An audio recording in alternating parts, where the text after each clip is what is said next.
Operation सिंदूर को लेकर के क्या अपडेट है, ये रोज भारत सरकार अपनी हाई लेवल की बैठकों और उसके बाद प्रेस कॉन्फ्रेंस में देश को बता रही है। और उन्हीं बातों को हम सच मान करके अभी इस बात का इंतजार कर रहे हैं कि आज का अपडेट क्या है। क्या आज सीज फायर है या कोई पॉज जैसी स्थिति है, यानी युद्ध विराम है, या एकदम युद्ध विराम की शर्तें लागू हो गई हैं।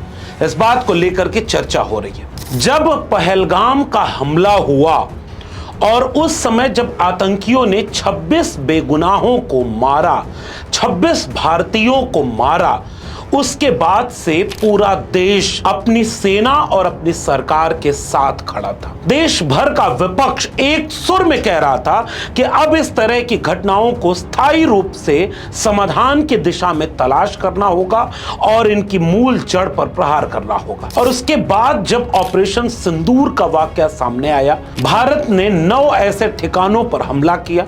देश एकजुट था कि देश में विदेश सचिव विक्रम मिस्री, जो एक प्रशासनिक अधिकारी हैं, उनके साथ wing commander Vyomika Singh, colonel Sofiya Qureshi का 2-3 दिन लगातार देश के सामने आना और इस बात का पूरा पक्ष रखना कि देश क्या कर रहा है, पाकिस्तान कहां झूठ बोल रहा है और भारत सरकार कौन कौन सी बात आधिकारिक रूप से कह रही है। उसके बाद एक दिन आता है जब डोनाल्ड ट्रंप की तरफ से एक ट्वीट आ गया, और ट्वीट भी कोई सामान्य ट्वीट नहीं था। वो ट्वीट ऐसा था जिसके बाद ऐसा लगा कि युद्ध विराम भारत और पाकिस्तान के बीच हो रहा है और घोषणा अमेरिका यानी देश का दरोगा कर रहा है। अब तक तो इस देश में यह माना जा रहा था और देशभक्त का लिबास ओढ़े अंधभक्तों की टोली इस बात को गांव-गांव प्रचारित कर रही थी कि उनके पापा युद्ध रुकवाए। जब मैं पापा कह रहा हूं तो आप इसका लिंक कर पा रहे हैं कि नहीं मुझे पता नहीं, क्योंकि आपकी स्मृति लोप बहुत ज्यादा है, आप भूल जाते हैं। इसलिए मेरा फर्ज है कि मैं याद दिलाऊं। 2024 के आम चुनाव के ठीक पहले बीजेपी के ऑफिशियल ट्विटर हैंडल से एक एड बनाया गया था जिसमें यूक्रेन में फंसी एक भारतीय लड़की उस एड में अभिनय करते हुए अपने पापा से कह रही है कि पापा युद्ध रुकवा दिया, रूस और यूक्रेन का युद्ध। यानी बीजेपी अंतरराष्ट्रीय स्तर पर जो अपनी कूटनीतिक चीजें होती थी उसका प्रचार एक आम चुनाव के लिए करने लगी थी। बाद में वो उसका हल्ला कम हुआ। इस बार पापा युद्ध नहीं रुकवा रहे, उनका भी कोई और पापा अमेरिका युद्ध रुकवा रहा है। और यह बात केवल सामान्य नागरिकों को ही सकते में नहीं डालती है, यह बात भारतीय जनता पार्टी, उनके ट्रोलर, उनके नेता और उनके अंधभक्त, उन्हें भी हैरान कर देती है। और उसके बाद लोग क्या क्या खोज ले आते हैं। लोग खोज ले आए अमित शाह का संसद का दिया हुआ एक भाषण, जब नेहरू की गलती याद करने वाली भाजपा यह कह रही है कि 3 दिन अगर सीज फायर रुका होता तो पीएके हमारा होता। सुनिए अमित शाह को। जब हमारी सेना जीत रही थी, पंजाब का एरिया आते ही सीज फायर कर दिया गया और पाक ऑक्यूपाई कश्मीर का जन्म हुआ। अगर सीज फायर 3 दिन लेट होता तो पाक ऑक्यूपाई कश्मीर आज भारत का हिस्सा। अमित शाह को सुनने के बाद यह देखिए कि जब भारत अपर हैंड पर था, जब भारत युद्ध में बढ़त जैसी छवि के साथ खड़ा था, भारी पड़ रहा था, उस वक्त सीज फायर और जिसका ऐलान कोई और कर रहा है, यह सूत्र जुड़ नहीं पाया। लेकिन इस देश ने नागरिक बोध क्या पैदा किया है, जिसने यह बात देश के सामने रखी। उस विदेश सचिव, एक आला ब्यूरोक्रेट, सम्मानित अधिकारी, जो 2-3 दिन तक पहले अपने संयमित वक्तव्यों और अपने शानदार प्रेजेंटेशन के जरिए देश का एक चेहरा बन गए थे, उनको जब यह कहना पड़ा कि हां हमने सीज फायर को स्वीकार कर लिया है, उसके बाद उन्हें गालियां दी गई। जरा गौर से इस बात को ठहर कर थोड़ी देर सोच लीजिए। युद्ध जैसा मिसाइल अगर चलाने में अब तक मजा आ गया हो, पाकिस्तान बर्बाद हो गया हो, जरा ये मीडिया वाला तस्वीर अगर आपके सामने नहीं है तो जरा गौर से देखिए। और ये बात कोई मजाक की बात नहीं है, इस देश की मीडिया ने यह मजाक बनवाया। ये मजाक बनवाया इस देश के मीडिया ने।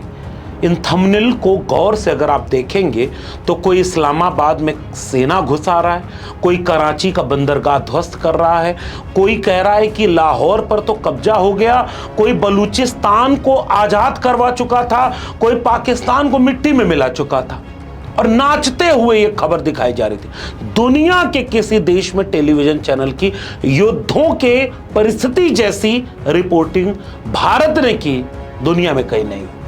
इसने मजाक उड़ाया। लोग तो मजाक में एक वीडियो शेयर कर रहे हैं पाकिस्तानियों का, जहां कुछ लड़के लड़कियां मिमिक्री कर रहे हैं भारत के एंकरों को टेलीविजन चैनल पर। उन एंकरों को जिनमें से एक तोप लेकर स्टूडियो में खड़ा है, दूसरी एक महिला हेलीकॉप्टर लेकर हमला करने जा रही स्टूडियो नोएडा।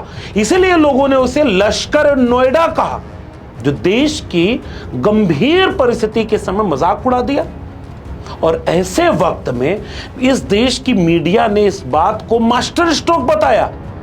जो कल तक युद्ध युद्ध युद्ध चिल्ला रहे थे, सारी समस्या का समाधान युद्ध कर रहे थे, जो कल तक भारतीय जनता पार्टी के राजनीति करने वाले ट्वीट पर एक सवाल नहीं पूछ रहे थे, वही एंकर युद्ध की खूबियां बताते बताते, मोदी जी की तारीफ करते करते, पाकिस्तान को तबाह और बर्बाद करते करते सीज फायर को भी मास्टर स्ट्रोक बता रहे।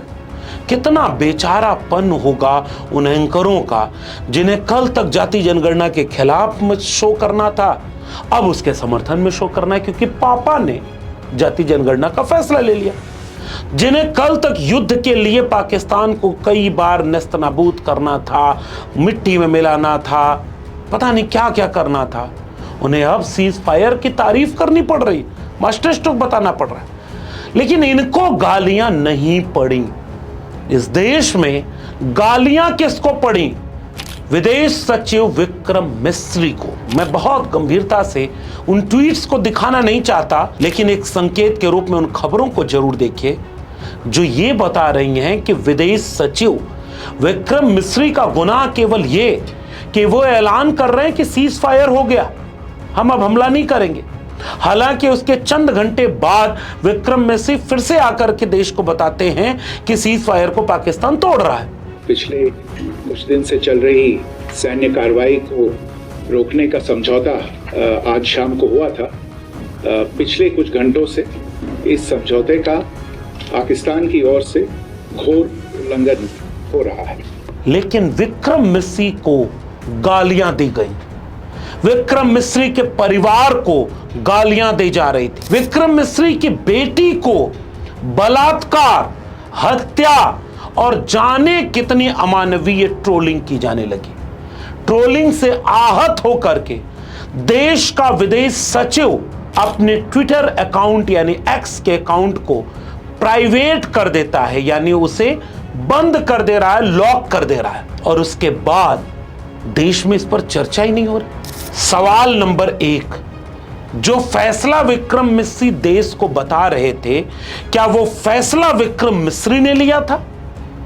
क्या उनका फैसला था? फैसले में सरकार की कोई भूमिका नहीं थी, मोदी जी से नहीं पूछा था, रक्षा मंत्री का इसमें कोई योगदान नहीं था, देश की सेना का इस फैसले में क्या कोई सहमति नहीं थी?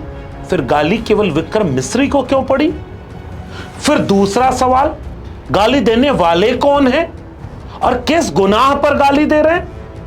वो गुनाह जो देश का एक बड़ा सामरिक फैसला है, जो देश की सरकार को विपक्ष ने पूरी सहमति दे दी थी, आप करिए साहब, देश सुरक्षित रहना चाहिए। और देश के ऊपर जिन्होंने हमला किया, कोई पूरे देश में आप देख करके बताइए किसी एक ने सवाल पूछा हो, किसी एक ने राजनीति की हो, किसी एक ने कोई टिप्पणी की हो?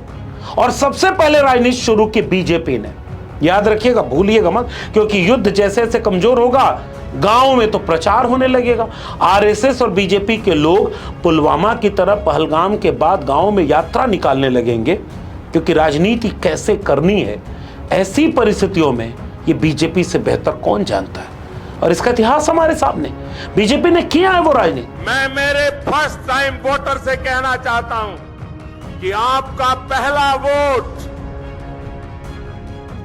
पुलवामा में जो वीर शहीद हुए, उन वीर शहीदों के नाम आपका वोट समर्पित हो सकता है क्या? लेकिन फिर से इस सवाल को जरा अपने आसपास पूछिएगा, ये विक्रम मिस्री को, विदेश सचिव को गरियाने वाले कौन लोग थे? किसने गालियां दी?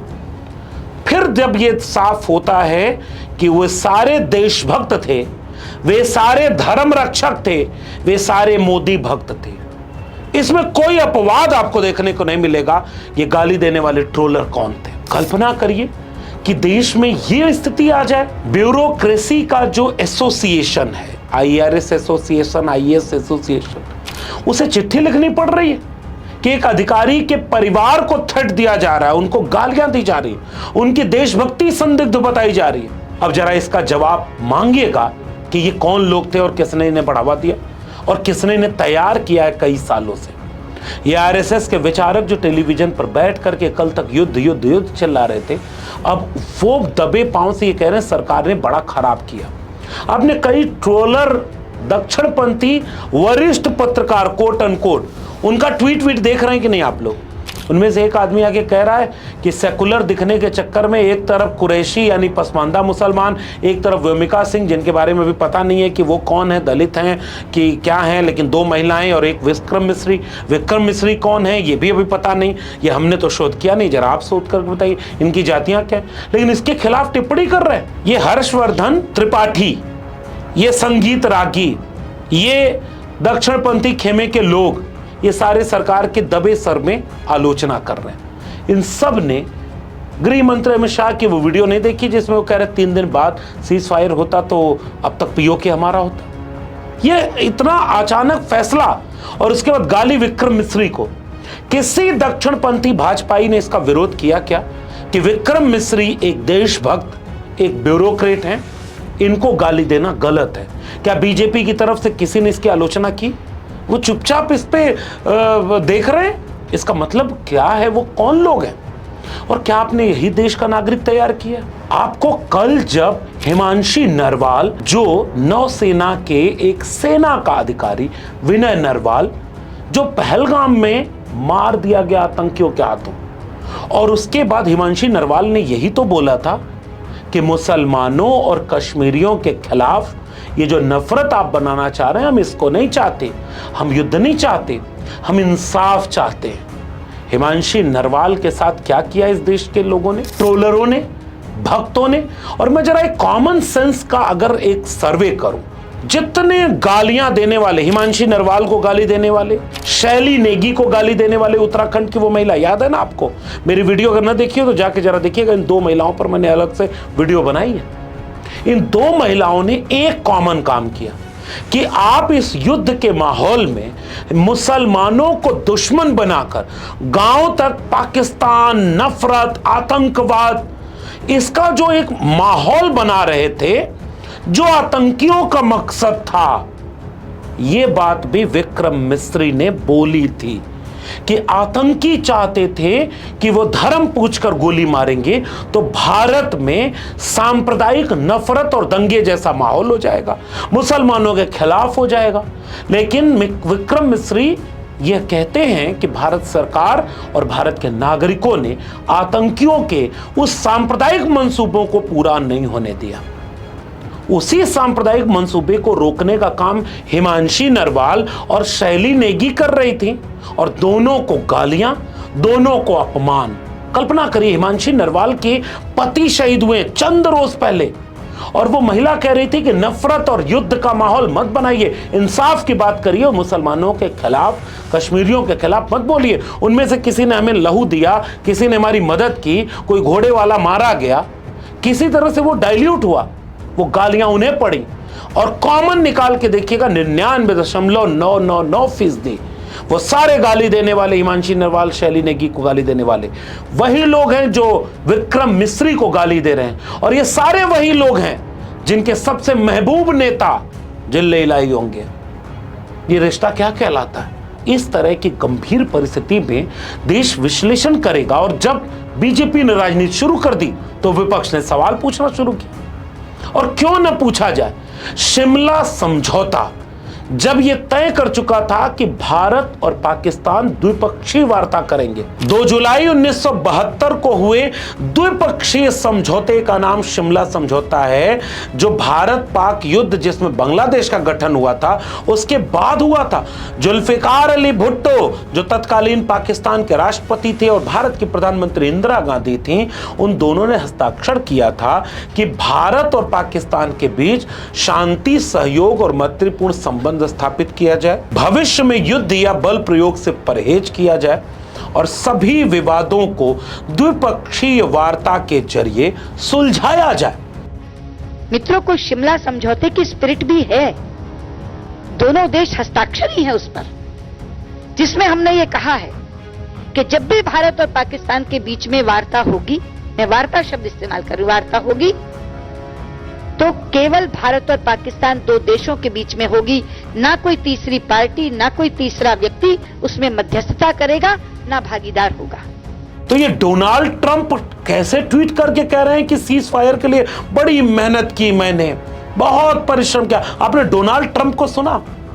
और मोदी जी का वो भाषण, हम तो अब तो सवाल करना पड़ेगा ना, अभी तो परिस्थितियां वैसी नहीं है।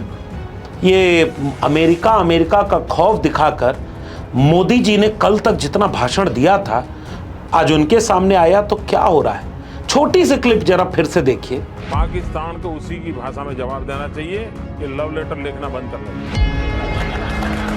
इंटरनेशनल प्रेशर पैदा करने की ताकत आज हिंदुस्तान में, पूरी दुनिया पे प्रेशर हम पैदा कर सकते हैं। पाकिस्तान हमको मार के चला गया, पाकिस्तान ने हम पर हमला बोल दिया मुंबई में, और हमारे मंत्री जी अमेरिका गए और रोने लगे, ओबामा ओबामा ये हमको मार के चला गया, बचाओ बचाओ। ये कोई तरीका होता है क्या? पड़ोसी मार के चला जाओ और अमेरिका जाते हो? अरे पाकिस्तान जाओ ना। और अब जरा तुलना करिए कि अमेरिका के सामने कौन डर गया, कौन झुक गया, कौन मान गया। भारत सरकार को यह स्पष्ट करना चाहिए, क्या यह समझौता, क्या यह सीज फायर अमेरिका के दबाव में लिया गया? दूसरा, क्या हासिल हुआ भारत को इस युद्ध में? सेना और सरकार जो संयुक्त बयान दे रही थी, उसके बाद जो जो हुआ उसका ब्रीफ पूरे देश को पता होना चाहिए। 4 आतंकियों का क्या हुआ जो हमला करके गायब हो गए? क्या वो चारों मार दिए गए? क्या आतंक को समूल नाश कर दिया गया? क्या भारत ने वो हासिल कर लिया जिसके लिए ऑपरेशन सिंदूर शुरू किया गया था? ऐसे कई सवाल हैं जो लोकतंत्र में पूछे जाएंगे और विपक्ष की तरफ से अब इसकी मांग हो रही है। योगी आदित्यनाथ उत्तर प्रदेश में मिसाइल के साथ फोटो खिंचवाने का फोटोशूट कर रहे हैं।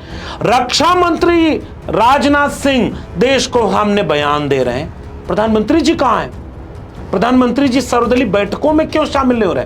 प्रधानमंत्री जी हाई लेवल बैठक को तो कर रहे हैं, रोज हो रही, आज भी हो रही। जब मैं ये वीडियो शूट कर रहा हूं तब भी हाई लेवल बैठक चल रही है। उसके बाद डीजीएमओ आएंगे, वो देश का पक्ष रखेंगे और जो डीजीएमओ कहेंगे, जो प्रेस कॉन्फ्रेंस में कहा जाएगा, हम उसे ही सच मानते हैं। हम पाकिस्तान की कोई बात को सच नहीं मानते। लेकिन फिर सवाल तो पूछा जाएगा कि मोदी जी आप क्या हासिल किए? इसके लिए एक सर्वदलीय बैठक बुलाई जाए। राहुल गांधी ने, कांग्रेस पार्टी ने यह बात लिख करके चिट्ठी बोली कि आप एक संसद सत्र बुला लीजिए, इस पे बातचीत हो जाएगी, देश को जिसकी जरूरत होगी देश उसके साथ खड़ा होगा और देश कुछ सवाल जानना चाहता है, सरकार को देश को बताना चाहिए। यही तो लोकतंत्र है। विक्रम मिस्री का गुनाह क्या यही तो नहीं था कि विक्रम मिस्री एक सधे हुए भाषा में, संयम की भाषा में वो बोल रहे थे जो इस देश के अंधभक्त ट्रोलरों को पसंद नहीं, उनकी पॉलिटिक्स को पसंद नहीं। जैसे विक्रम मिस्री का ये बयान सुनिए जब वो इस देश के लोकतंत्र को, सवाल पूछने के लोकतंत्र को, इस देश की खूबसूरती बता रहे थे।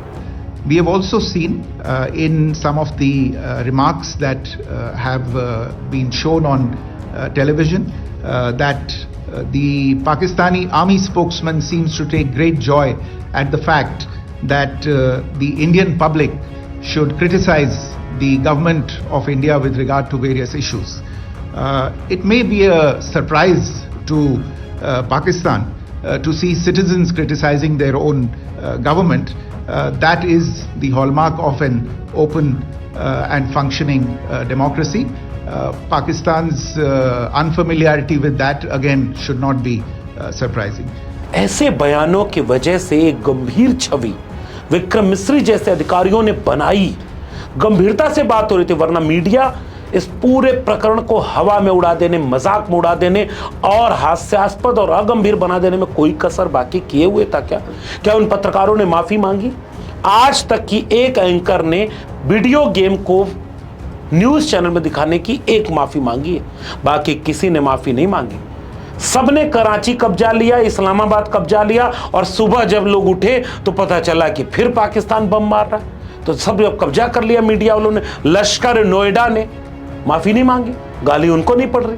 लेकिन फिर सवाल तो पूछा जाएगा कि हासिल क्या हुआ इस युद्ध में, इस देश ने हासिल क्या किया? आज ये सीज फायर क्यों हो अपने स्वीकार कर लिया, और आज की वर्तमान स्थिति क्या है, और इस बीच में बीजेपी ने राजनीति शुरू क्यों की? और इसके बाद आखिर में संजय सिंह का एक ट्वीट देखिए। आम आदमी पार्टी की तरफ से राज्यसभा के सांसद संजय सिंह एक और नायाब चीज ले आ रहे हैं। संजय सिंह इस ट्वीट में बता रहे हैं कि 5 मई को अडानी की टीम ने अडानी के खिलाफ घूसखोरी का मामला खत्म करने के लिए ट्रंप प्रशासन से बातचीत शुरू की।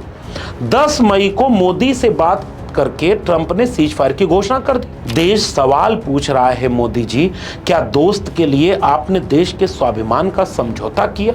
इस सवालों का जवाब एक लोकतंत्र में देना तो पड़ेगा। निशिकांत दुबे भी तो उस सत्र में होंगे, जिसको पता ही नहीं कि उसको ट्वीट क्या करना है, क्योंकि सबसे विवादित यही नेता है। और न विवाद अगर, क्योंकि आप भूल जाते हो, मैं फिर से कह रहा हूं, ये वही निशिकांत दुबे हैं जो अपनी शादी की शायद 25वीं सालगिरह उसी जगह मनाने जब गया तो इसको लाव लश्कर, करोड़ों रुपए का खर्चा, सबसे वीआईपी व्यवस्था और सुरक्षा मिली थी। और जब 2000 सैलानी वहां थे तो एक भी सुरक्षा बल वहां नहीं था। और वही निशिकांत दुबे जहर बोता चला गया, जिस पर सुप्रीम कोर्ट में अवमानना का मामला चल रहा है। वही निशिकांत दुबे क्या क्या लिख रहा है। वही निशिकांत दुबे कह रहा है कि संसद सत्र बुला करके आप जो करोगे उसका पाकिस्तान फायदा उठाएगा। तो एक बार निशिकांत दुबे, तुमने जब सोशल मीडिया बैन करने के लिए, यूट्यूब को बैन करने के लिए लिखा, तो टेलीविजन चैनलों को बैन करने के लिए क्यों नहीं लिखा? जिस चैनल पर खड़े होकर के एक पता नहीं कहां का मेजर है, उसने ईरान के एक नेता को कुछ उटपटांग गंदा कहा, तो उस पर ईरान ने सख्त ऐतराज किया। भारत की मीडिया में जो कहा गया, अर्णब गोस्वामी से लेकर तमाम लोगों का शो, उसका पाकिस्तान वाले इस्तेमाल करते हैं। तो मीडिया पर तुमने क्यों नहीं ये बात कही? इस तरह के कई सवालों का जवाब देश जानना चाहता है, और इसलिए अभी आपको भी बहुत संयम के साथ, धैर्य के साथ इस पूरे प्रकरण पर अपनी समझदारी बनानी चाहिए। युद्ध समस्या है, समस्या का हल नहीं है, ये सब कह चुके हैं। साहिल लुधियानवी बहुत पहले कह गए हैं कि युद्ध तो खुद एक मसला है, वो क्या किसी मसले का हल होगा? ऐसे वक्त में कल तक युद्ध युद्ध युद्ध चिल्लाने वाले सपना देख रहे थे सब, आप कल पीओके आ जाएगा, परसों बलूचिस्तान हो जाएगा। एक कवि है, कथा उथा सुनाता है आजकल। आम आदमी पार्टी ने उसको राज्यसभा नहीं भेजा, ठीक है किया। अन्ना हजारे का चेला कह रहा है बलूचिस्तान वालों तुम भी खड़े हो जाओ, और वो कह रहा है कि तुम लोग भी आजादी की लड़ाई छेड़ दो। और तुम्हारे पापा अपने दूसरे पापा से ट्वीट करवा रहे हैं कि सीज फायर हो गया। भारत सरकार क्या सोच रही है? हम तो भारत सरकार से मानेंगे, हम किसी और स्रोत पर भरोसा नहीं कर रहे। जो हाई लेवल बैठक हो रही है, जिसमें भारत सरकार अभी पक्ष रखे कि वो कहां खड़ी है, आज देश कहां खड़ा है, और देश को क्या हासिल हुआ, देश ने निर्णय कैसे लिए हैं, देश ने कैसे अपनी इस गंभीर परिस्थिति को आगे बढ़ाया।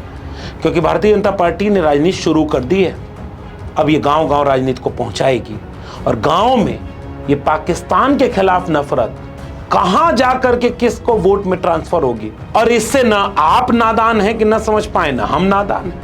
लेकिन आपको गुजारिश करूंगा कि किसी मीडिया के बहकावे में और किसी सोशल मीडिया के ट्रोलरों के चक्कर में मत आइएगा।